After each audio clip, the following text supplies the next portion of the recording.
ويصلي على رسوله الكريم. أما بعد فأعوذ بالله من الشيطان الرجيم. بسم الله الرحمن الرحيم.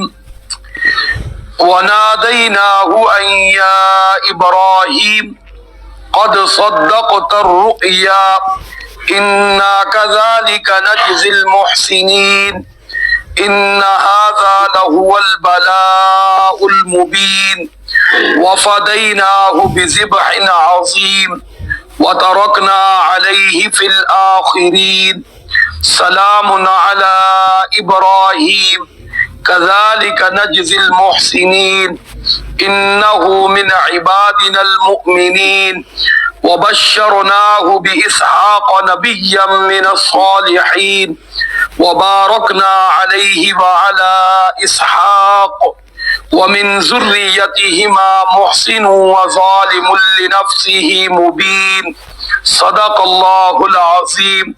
درود شریف پڑھنے. اللهم صل على محمد وعلى آل محمد كما صليت على إبراهيم وعلى آل إبراهيم إنك حميد مجيد. اللهم بارك على محمد وعلى آل محمد كما باركت على إبراهيم وعلى آل إبراهيم إنك حميد مجيد. 23واں پارہ سورۃ الصافات اور رکوع نمبر 3. آج سورۃ الصافات کا الحمدللہ مکمل ہو رہا ہے اور ذکر خیر ہو رہا ہے عظیم پیغمبر نبی حضرت ابراہیم خلیل اللہ علیہ السلام کا. اور آج کے سبق میں ان کا اللہ رب العزت کی بارگاہ میں بطور اپنے خواب کی تکمیل کے لیے پیش کرنا بیٹے کی قربانی کا اور اس کی قبولیت کا آج ان آیات میں ذکر ہو رہا ہے. اللہ رب العزت فرماتے ہیں وَنَادَيْنَاهُ أَن يَا إِبْرَاهِيمُ. گزشتہ آیت میں گزرا تھا فَلَمَّا أَسْلَمَا وَتَلَّهُ لِلْجَبِينِ کہ اللہ رب العزت کے اس حکم کو پورا کرنے کے لیے ابراہیم علیہ السلام بھی تیار اور بیٹا اسماعیل علیہ السلام بھی تیار. اسماعیل علیہ السلام کی عمر مبارک کتنی تھی؟ 13 سال.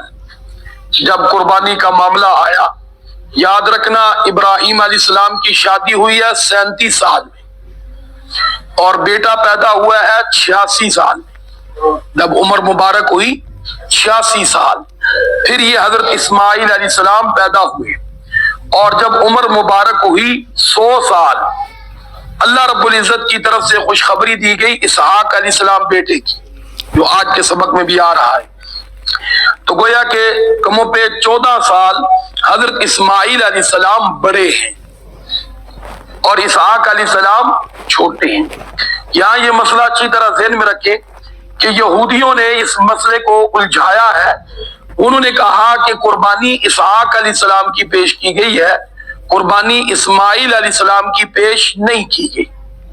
وجہ عداوت ہے کیونکہ محمد صلی اللہ علیہ وسلم اسماعیل علیہ السلام کی اولاد میں سے اور یہودی حضرت اسحاق علیہ السلام کی اولاد میں سے. یعنی اسرائیل حضرت یعقوب علیہ السلام کا نام تھا اور ان کی اولاد کو بنی اسرائیل کہتے ہیں.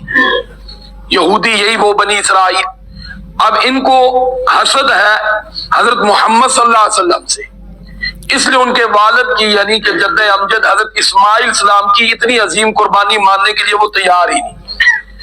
اس لیے وہ کہتے تھے قربانی ہوئی ہے حضرت اسحاق علیہ السلام کی. جبکہ آپ ان آیات میں غور کریں کہ قربانی پہلے ذکر کی جا رہی ہے اور اسحاق علیہ السلام کی آنے کی خوشخبری بعد میں دی جا رہی ہے. اس سے بھی پتہ چلا کہ اسحاق علیہ السلام کی قربانی نہیں تھی. دوسری بات اسحاق علیہ السلام کے ساتھ ان کے بیٹے یعقوب علیہ السلام کی بھی آمد کی خوشخبری دی جا رہی ہے. اگر اسحاق علیہ السلام کی قربانی مانگی جا رہی ہے تو پھر آگے یعقوب علیہ السلام کے آنے کا کیا مطلب ہے؟ کیونکہ یہاں یہ مسئلہ تو نہیں تھا کہ یہ ایک صورت قربانی کی ہوگی, حقیقت نہیں ہوگی.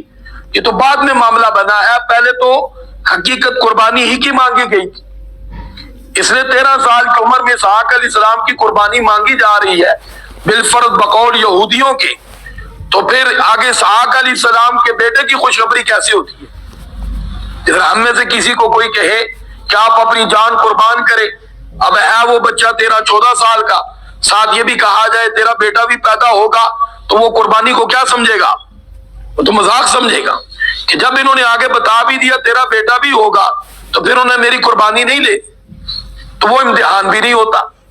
امتحان اسی صورت میں ہوتا ہے کہ جب انسان کو دل و جان سے پیش کرنے کے لیے کہا جائے، وہ پھر بعد میں معاملہ ہو کہ اگلا قبول کرتا ہے یا۔ تو جس طرح یہاں صورت بنی کہ حضرت ابراہیم علیہ السلام اور اسماعیل علیہ السلام نے باپ بیٹے دونوں نے دل و جان سے اللہ کے حکم کو پورا کرنے کے لیے اپنے آپ کو پیش کر دیا، اس لیے تو قرآن نے فلما اسلما کہا ہے کہ دونوں نے سر تسلیم خم کر دیا۔ اسماعیل علیہ السلام پیشانی کے بل لیٹ گئے تاکہ میری گردن کٹ جائے اللہ رب العزت کے نام پر، اور اللہ رب العزت نے فرما دیا کہ فلما اسلما وتلہ للجبین، کہ انہوں نے اپنے آپ کو پیشانی کے بل لٹا دیا، اور اللہ رب العزت فرماتے ونادیناہ، یہ منظر دیکھ کر ہم نے آواز دی یا ابراہیم، اے ابراہیم قد صدقت الرؤیا، تم نے اپنا خواب سچ کر دکھایا ہے۔ اور پھر اللہ رب العزت فرماتے ہیں انا کذالک نجزی المحسنین، ہم اسی طرح نیکوکار لوگوں کو بدلہ دیتے ہیں۔ تو یہ قربانی تھی اسماعیل علیہ السلام کی۔ دوسری بات یہ بھی ذہن میں رکھیں کہ اسماعیل علیہ السلام میں نے عرض کیا 86 سال کی عمر میں جب تھی تو پیدا ہوئے تھے، اور حضرت ابراہیم علیہ السلام اپنے علاقے سے ہجرت کر کے جب چلے تھے تو مصر پہنچے۔ مصر کا وہ ظالم بادشاہ تھا جس کے ساتھ یہ معاملہ ہوتا تھا کہ بیوی کو لے لیتا تھا، لیکن وہاں جب انہوں نے فرمایا کہ یہ میری بہن ہے تو اس نے متاثر ہو کر حضرت سائرہ سے، کیونکہ نبی کی بیوی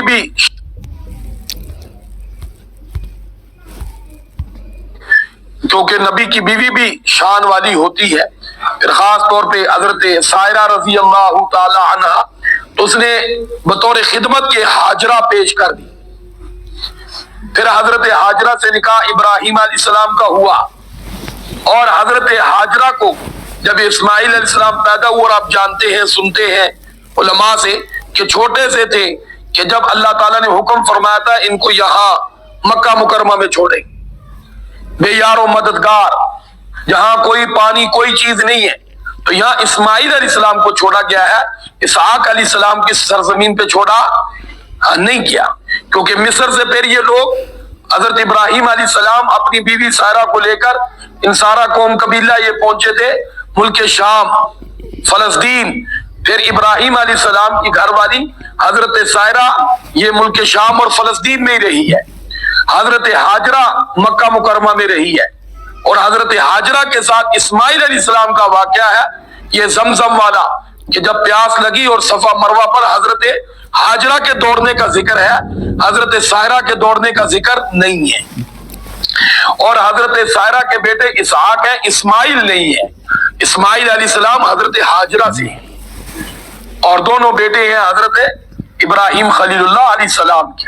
تو بہرحال اللہ رب العزت فرماتے ہیں ان ھذا لہو البلاء المبین، اور یہ تو بہت بڑا امتحان تھا کہ باپ کا بیٹے کی گردن پہ چھری چلانا یہ کوئی معمولی بات نہیں تھی، اور یہاں بھی عرض کر دیا یہ امتحان اسی صورت میں تھا کہ جب آگے آنے والا کوئی سلسلہ نہیں تھا۔ اگر اسحاق علیہ السلام کے بارے میں ہوتا تو یہ بڑا امتحان نہ ہوتا، کیونکہ اسحاق علیہ السلام کی تو پیدائش سے پہلے ہی خوشخبری کے ساتھ بیٹے پوتے کی بھی خوشخبری دے دی تھی۔ ایک آدمی کو میں نے پہلے عرض کر دیا پہلے ہی پتا ہو کہ میرے تو آگے بیٹا بھی پیدا ہونا ہے تو یقیناً اس کو واضح معلوم ہے کہ میں نے ابھی مرنا نہیں ہے، ابھی میں نے زندہ رہنا ہے، زندہ رہے گا تو آگے بیٹا پیدا ہوگا۔ آگے اللہ رب العزت فرماتے ہیں وَفَدَيْنَاهُ بِذِبْحٍ عَظِيمٍ، پھر ہم نے عظیم ذبیحہ بطور فدیہ کے فرمایا وہ جنت سے بھیج دیا اور اسماعیل علیہ السلام کو بچا لیا، اور اس کے سینگ اس مینڈے کے بہت طویل عرصہ وہ بیت اللہ کے اندر لٹکائی رکھے گئے تھے. بیت اللہ کے اندر غالباً حجاج بن یوسف کے دور میں آگ لگی تھی، جس کی وجہ سے بہت سی چیزوں کے ساتھ وہ سینگ بھی جل گئے تھے.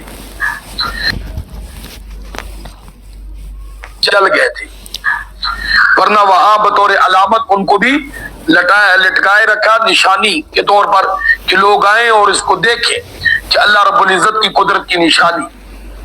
تو اللہ رب العزت فرماتے ہیں وَتَرَكْنَا عَلَيْهِ فِي الْآخِرِينَ، پھر ہم نے اس کو آنے والوں کے لیے سنت کے طور پہ جاری رکھ دیا. کیا ہر شخص کے لیے یہ سنت ہے کہ وہ ذی الحجہ کے اندر حضرت ابراہیم علیہ السلام کی اس مبارک ادا کو قربانی کی صورت میں ادا کرے. کیا مسئلہ ذہن میں رکھیے کہ بیٹے کی قربانی کی نظر ماننا حرام ہے. کوئی کہے کہ میرا فلاں کام ہو گیا بیٹے کی قربانی کروں گا، یہ جائز نہیں ہے. اگر کوئی نظر مان لیتا ہے تو اس کو بیٹا قربان نہیں کرنا، اس کو جانور قربان کرنا ہے، کیونکہ اللہ رب العزت نے قربانی کی صورت میں انسان کی جان نہیں لی. اسماعیل علیہ السلام کی جان نہیں لی گئی، بلکہ ان کی جگہ جانور کی، مینڈے کی جان لی گئی ہے. اس لیے کسی انسان کو قربان کرنا، ذبح کرنا جائز نہیں ہے. تو اللہ رب العزت فرماتے ہیں سلام علی ابراہیم، سلامتی ہے ابراہیم علیہ السلام پر. کذالک نجزی المحسنین، اسی طرح ہم نیکوکاروں کو بدلہ دیتے ہیں. انہ من عبادنا المؤمنین، وہ ہمارے ایمان والے بندوں میں سے تھی. وبشرناہ باسحاق، اس کے بعد اس قربانی پیش کرنے کے بعد ہم نے فرمایا کہ خوشخبری دی اسحاق بیٹے کی. تو اسحاق بعد میں ہے، نبی من الصالحین، فرمایا وہ نیکوکار ہوں گے، انبیاء میں سے ہوں گے.